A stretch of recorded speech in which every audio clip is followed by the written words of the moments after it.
So when you were learning how to dance and you came to the decision, there had to be a pivotal point in your life where you were like, I'm gonna go on this journey and I'm not gonna look back. Mhm. When was that moment? How did you know that this was gonna be the time? And what were some of the fears that were like in your way?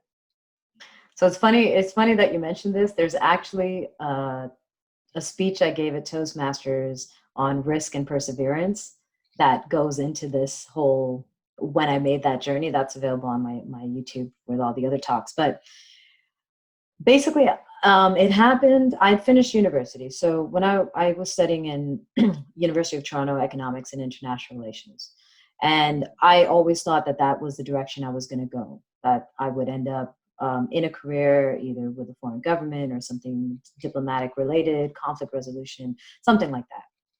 Once I finished school, then I kind of had a little bit more time to travel and go dancing. And I had gotten better by that point. So I was getting invitations to go and teach.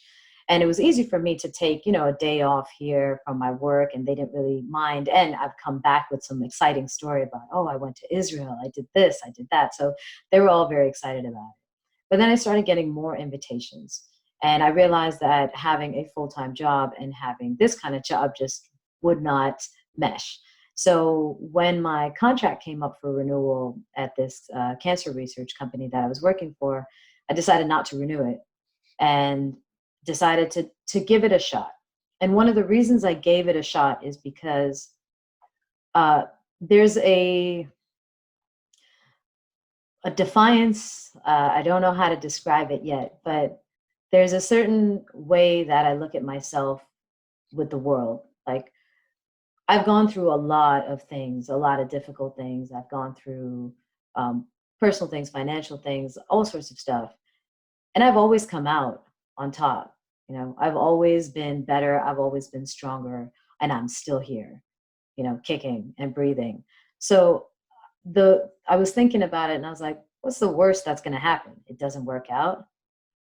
Okay, then I'll just go back to this, or I'll do something else. Like, I know the power of my mind, and I know, and even my body, taking the body out of it, like, knock on wood, if I ever got paralyzed or something, as long as I have the facilities of my mind, I know that I can succeed at whatever I want to succeed at. Awesome. And that helped a lot, because I think if I felt like I didn't have a backup being myself, I might not have taken that jump. Okay. So there were no fears, like in terms of like, so the reason I'm asking you this is because the purpose of this podcast, right, is for people who are living this mediocre life that they don't necessarily want to live, right? Mm-hmm. And they want to make a decision to do something new, but they may have trouble with understanding their finances or scared about finances or where they're going to live. What advice would you give to them if they were in this similar position that you were in? Well, as we're older, I think it's important for us to take a check of many things. When you're younger, if you're living at home and your bills are paid and you don't really have any expenses and stuff, yeah, it's easier to just get out there. And if you are in that age group, I would recommend you just go for it, because you've got no other demands or responsibilities or anything like that. Go for it. If you're older, if you've got a safety net of some sort, then same thing, go for it. If you don't have a safety net, think about how you can find that balance between nurturing your passions while still making a living. And understand that whatever you're doing to make a living shouldn't be resented, because that's the other problem. I think there's sometimes that people are like, okay, well, I want to pursue my passion, but I'm stuck in this job, Mm-hmm. right? And they start to resent the job, but it's still a choice. There are so many jobs you could be doing. It's still a choice. And when you show up to that job, that's not your passion, but that's your job that you made a choice to be at. When you show up and you really show up 100% and say, I'm here, this time that I'm here, I'm going to be hardworking. I am going to communicate well with other people. I'm going to be kind. I'm going to be compassionate. I'm going to learn and grow. It's easier to pursue the passion. because it's hard to be resentful of some aspect of life and then try and be compassionate to another. It's much easier to have consistency and just be compassionate to everything, and then redirect it to other aspects, you know. So that's one of the things for me. And you know me as friends and as seeing each other out.